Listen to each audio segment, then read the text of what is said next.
Hello दोस्तों, कैसे हो आप? तो ये मैं वीके सिंह आप सभी का मैं वीके सिंह में स्वागत करता हूं और मैं आशा करता हूं कि आप सभी स्वस्थ होंगे, मस्त होंगे और अपनी पढ़ाई व सेहत का भी अच्छे से ख्याल रख रहे होंगे। तो आज का अपन लोगों का ईडीएम होगा, सेकंड वीडियो रहने वाला है। तो फर्स्ट वीडियो आपने देखा और काफी अच्छे से रेस्पॉन्स भी किया, तो मैं आशा करता हूँ कि वो वीडियो आपको काफी पसंद आया होगा।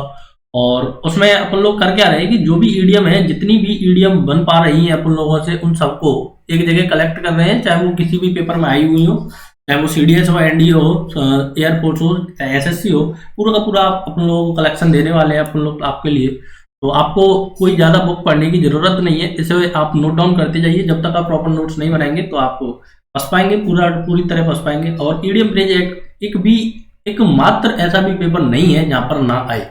एक दो तीन चार पाँच छः सब में आता ही आता है, जो पेपर की स्ट्रेंथ पर डिपेंड करता है। तो मैं आशा करता हूँ कि आप इन्हें एंजॉय कर पा रहे होंगे। तो अगर ईडीएम ब्रिज पढ़ना है तो उसके लिए आपको काफ़ी मेहनत नहीं करना होता, क्योंकि ईडीएम को याद रखना काफ़ी आसान होता है।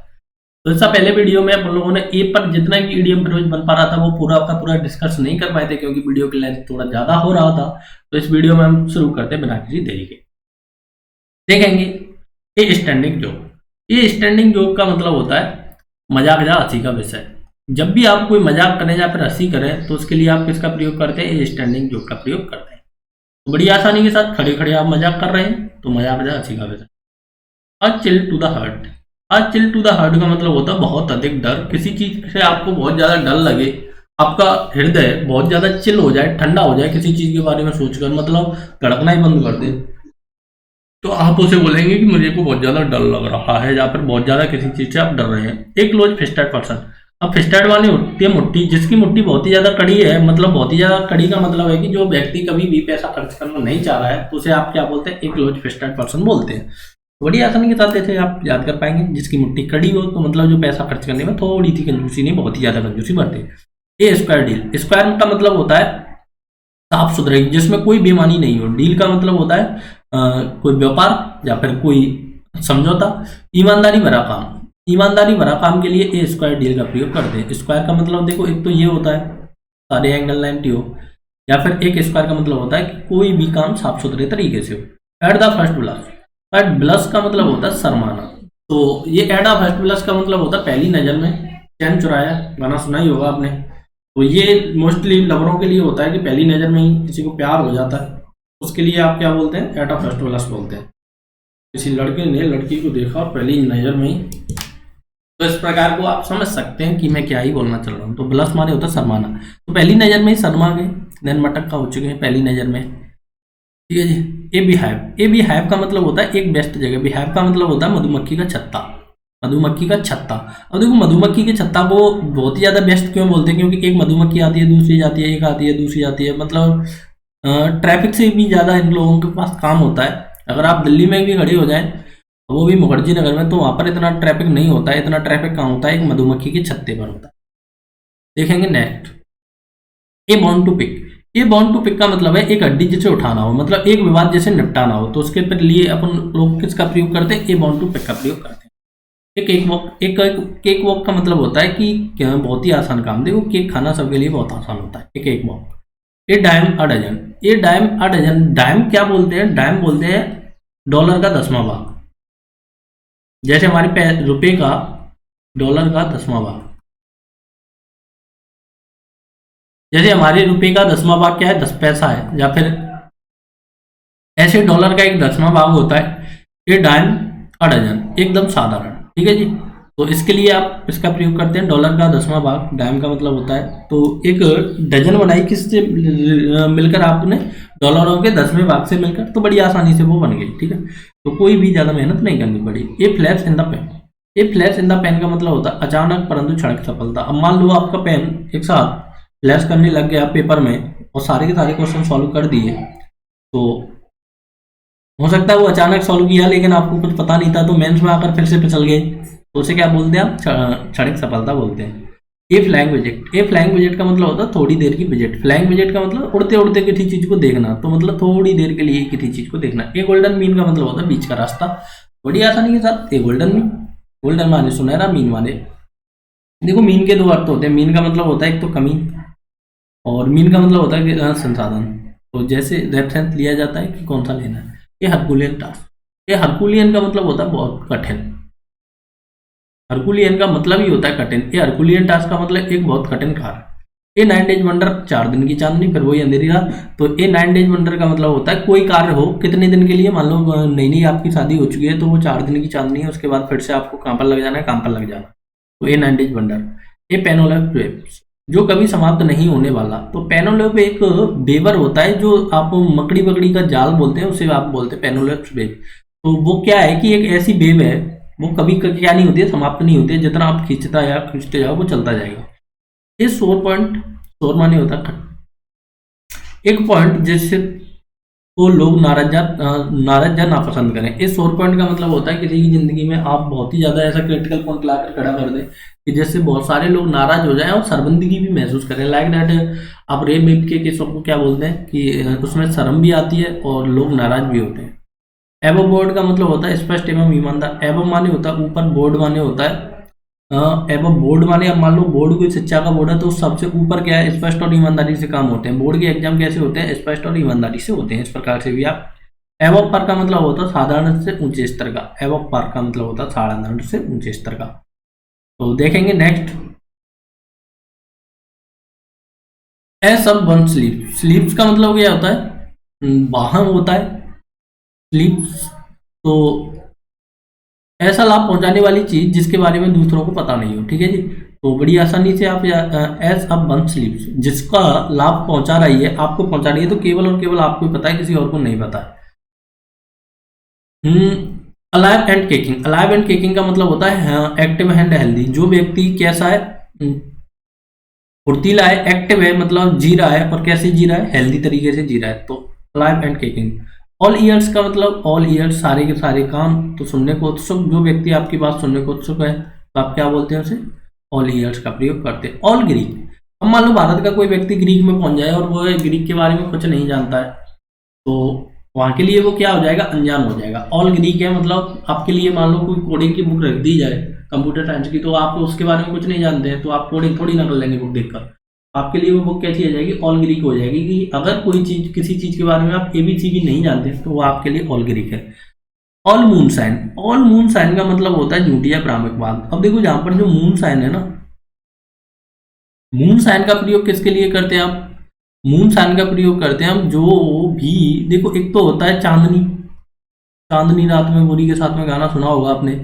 तो चांदनी रात में गोरी के साथ में का मतलब क्या है कि अगर मून साइन का एक मतलब होता है कल्पना, तो ये पूरा का पूरा गाना क्या है, चांदनी रात में गोरी के साथ में, ये पूरी की पूरी एक कल्पना है, ठीक है जी। तो इसे आप मून साइन को किससे याद करेंगे, कल्पना से। मून साइन का मतलब होता है झूठी या भ्रामक बात। तो जो भी गाना सुन रहे हैं आप, चांदनी रात में गुनगुना रहे हैं, तो गोरी के साथ में, ये क्या है, आपकी पूरी की पूरी कल्पना है, भ्रामक है आप। तो जल्दी से जल्दी गाने को छोड़कर अपनी पढ़ाई पर ध्यान दीजिए तो ज़्यादा बेटर रहेगा।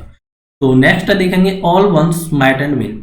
माइट एंड मेन का प्रयोग करते हैं पूरी शक्ति के साथ। जो भी आप में शक्ति है पूरी की पूरी आपने झोंक दी। मान लो एसएससी, सीजीएल या एयरफोर्स या सीएचएसएल या एफटीएस का जो भी एग्जाम आ रहा है, जो भी आपका टारगेट है, उसके लिए आपने जितनी भी पढ़ाई आप कर सकते हैं वो पूरी की पूरी की, और उसके बाद आपका रिजल्ट आया फुल में से 100 में से 100%, तो आप क्या बोलेंगे, all one's might and main. मैंने पूरी शक्ति के साथ पढ़ाई की।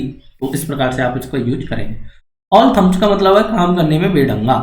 तो उसे कुछ नहीं दिखता है। थम्स माने होता है अंगूठा, मतलब वो सारी की सारी उंगली भी उसे अंगूठा दिखती है, तो काम कोई अच्छे से नहीं कर पाता है, तो उसे आप बोलेंगे बेढंगा, ठीक है जी। तो आप और भी अपना जो भी आपका ट्रिक लगता है उसका भी आप इसमें यूज कर पा सकते हैं। ऐसा नहीं है कि मेरे ही तरीके से आप यूज करें। तो अब देखेंगे आगे क्या होना है। आगे होना ये है कि आपके पास न्यू स्लाइड आ चुकी है। तो आर्म चेयर क्रिटिक। क्रिटिक माने होता है किसी चीज की आलोचना करना और किसी चीज के बारे में बुरा भला कहना। तो जो आर्म चेयर क्रिटिक, जो हकीकत से परे चीजों का सिर्फ सैद्धांतिक आलोचना करता है, ठीक है जी। मतलब जो हकीकत नहीं है, फालतू की बकवास करने में लगे रहते हैं, तो उसे क्या बोलते हैं, आर्म चेयर क्रिटिक बोलते हैं। मतलब बैठे बैठे क्या कर रहे हैं, गाल बजा रहे हैं। तो उस प्रकार से भी आप इसको याद कर पाते हैं। एरो एंड क्वेवर का मतलब होता है रणनीति से काम करना। एरो का मतलब आपको पता ही है, क्वेवर का मतलब पता ही है, तर्कस होता है। तो अगर आप तर्कस में धनुष निकल कर रहे हैं तो आपकी कोई ना कोई तो रणनीति होगी, और रणनीति से काम कर रहे हैं और उस काम में क्या हो रहा है, आप सक्सेस होने चाहिए। उस काम में आप सक्सेस भी होगे तो बोलते हैं ever quiver, arrow and quiver, as depth as a purse. तो इसका मतलब हो जाए इतना डेप्ट एज अ ब्रुश, तो इसका प्रयोग करते हैं अपन लोग मूर्ख व्यक्ति के लिए, जो व्यक्ति में दिमाग नहीं होता है उसके लिए हम इसका प्रयोग करते हैं। एज अ क्राउ फ्लाई, तो जिस प्रकार से कौवा उड़ते हैं, कौवा कैसे उड़ते हैं, कोई भी पक्षी उड़ते हैं वो आपने देखा होगा कि एक सीध में उड़ते हैं, तो इसके लिए आप किसका प्रयोग करते हैं, स्ट्रेट लाइन का प्रयोग कर सकते हैं। अब देखेंगे नेक्स्ट, नेक्स्ट है at cross purpose. At cross purpose का मतलब होता है कि दो विपरीत चीजों का मतलब निकालना या फिर दो विरोधी चीजों का मतलब सिद्ध होना। एट और ऑड्स का मतलब होता है विपरीत पिछा। एट रैंडम बिना कारण के। At the drop of a head, तो मान लो कि तुम्हारे सर पे क्या रखी है, ड्रॉप रखी है एट, तो क्या करेंगे वो बिना किसी देरी के आपने उसे नीचे भी उतार सकते हैं। At the end of your tether, तो सहन शक्ति की अंतिम सीमा, अंतिम जहां तक आप सहन शक्ति कर सकते हैं, मान लो आपसे कोई एब्यूज बक रहा है, फालतू का लग ही रहा है, तो आप जितना सहन शक्ति कर सकते हो उतना सहन करेंगे और उसके बाद क्या करते हैं आप, या तो मारना स्टार्ट कर देते हैं या फिर वहां से चले जाते हैं, या फिर क्या करते हैं आप खुद गाली देना स्टार्ट कर देते हैं। तो at the end of the tether, तो जहां तक देखो सहन शक्ति की अंतिम सीमा एसएससी ने हमारी ले चुकी है इस प्रकार के रिजल्ट दे देकर, तो बीजेपी हमारी अंतिम सीमा पर चल रही है। उसके बाद देखते हैं क्या ही होगा। A chip on one soldier, a chip on one soldier का मतलब है जिसके आसानी से गुस्सा आ जाए, जिसका गुस्सा आप उसके मुंह पर ही रखा रहता है, उसे बोलते हैं a chip on a soldier. A damsel in a stress, damsel का मतलब होता है सुंदर लड़की, या फिर ऐसे हिंदी में आप क्या बोलते हैं, कन्या। तो लड़की पर कोई संकट आए, डिस्ट्रेस आए, तो उसे क्या बोलते हैं आप, सुंदर लड़की पर आना चाहिए, लड़की पर कोई संकट या समस्या। A drop in a bucket, a drop in a bucket का मतलब होता है बहुत छोटी मात्रा। मान लो रेगिस्तान में आपने क्या किया, 2 बूंद पानी लेकर गए, या फिर मान लो 4 बोतल पानी लेकर गए 4 लीटर की, और आप ट्रिप पर जा रहे हैं मान लो 10 डेज की पर, तो वो क्या हो जाएगा, ए ड्रॉप इन अ बुकेट हो जाएगा कि बहुत ही छोटी मात्रा में पैसा कोई भी चीज हो। मान लो आप रूम पर रह रहे हैं, आपको रूम का रेंट देना होता है एक मंथ का, मान लो 8,000 रुपये, और घर से आ रहे हैं आपके 3,000 रुपये, तो ये क्या हो जाएगा, ये ड्रॉप इन अ बुकेट हो जाएगा, क्योंकि 3,000 रुपये से तो आपका खर्चा ही हो रहा है, 8,000 तो रूम का रेंट ही देना है आपको। ये नेगनॉक का मतलब होता है बहुत ही ज्यादा मूर्ख व्यक्ति। असट द गॉन्टलेट, गॉन्टलेट का मतलब होता है आपका लोहे के दस्ताने। तो लोहे के दस्ताने का मतलब आपने लोहे के दस्ताने पहन रहे हैं, तो क्या कर रहे हैं आप, चुनौती स्वीकार कर रहे हैं। ऑल बार्क्स नो बाइट, तो भौंकने वाले कुत्ते काटते नहीं है, तो ये all barks and no bite का मतलब सिर्फ धमकिया बातों का और कोई काम करने वाला नहीं है, केवल केवल क्या हो रही है, बात पे बात बनाई जा रही है। नेक्स्ट देखेंगे all in the same boat. All in the same boat का मतलब होता है कि कोई भी व्यक्ति या फिर कोई भी आदमी किस में हो, एक ही परिस्थिति में हो, सारे के सारे लोग एक ही नाव में बैठे हैं, वो नाव पलटेगी तो पूरे के पूरे लोग ही तो डूबेंगे। तो ऑल इन सेम बोट का मतलब सारे के सारे लोग एक ही स्थिति में, हाँ, एक को लगता है कि वो ज्यादा बेटर जिंदगी जी रहा है, दूसरे को लगता है वो ज्यादा बेटर जिंदगी जी रहा है, लेकिन सारे के सारे लोगों की जिंदगी एक जैसी है। जैसे कि कोरोना में हुआ था कि कोई भी पैसा वाला हो कोई भी गरीब हो, सारे लोग घर में बंद थे, तो सारे लोगों के साथ क्या था, all in the same boat थे। तो सारे के सारे लोग क्या थे, सारे के सारे लोग एक ही जगह पर बैठे हुए थे, सारे लोग अपने अपने घरों में थे। N arm and lag, N arm and lag का मतलब होता है बहुत अधिक खर्च करना, कि सर से पैर तक आप पैसे ही पैसे खर्च कर रहे हैं, तो एन आर्म एंड लैग बोलते थे।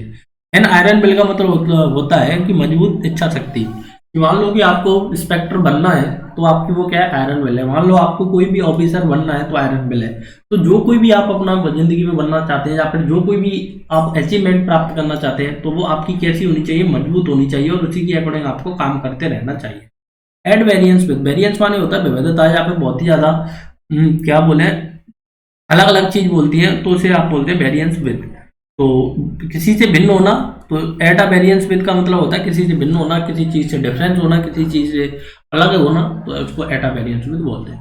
तो ये हमारा पीडीएम फ्रेज का सेकंड वीडियो है। वीडियो हमारी ज्यादा लंबी नहीं आएंगी, 15-15 मिनट की आएंगी, और एक वीडियो में हम डिस्कस करेंगे 40 से 50 पीडीएम हो जाए तो ज़्यादा बेटर रहेगा, और काफ़ी स्पीड में भी लेकर आएंगे। अगर आपको करना क्या है कि ये सारी की सारी ईडीएम एक तो देखो पेपर में पूछी गई है कुछ मोस्टली, और कुछ अपन लोगों ने बुकों से कलेक्ट की गई है, और कुछ पेपरों से निकाली गई है। तो आपको ये सारी की सारी एक कलेक्शन बनानी चाहिए, प्रॉपर नोट्स बनाने नहीं चाहिए, क्योंकि इतना अच्छे से जो अपन लोग वर्क कर रहे हैं कोई भी आपके साथ नहीं कर पाएगा। क्यों नहीं कर पाएगा, क्योंकि देखो होता क्या है कि कोई ज़्यादा से ज़्यादा 400 करा देगा, 500 करा देगा, लेकिन हमारा पूरा पूरा वो अटैच आपके लिए रहेगा कि हम आपको मिनिमम 1,500 के समथिंग करा पाए, तो आपके पेपर में एक भी वर्ड बाहर से ना आ जाए।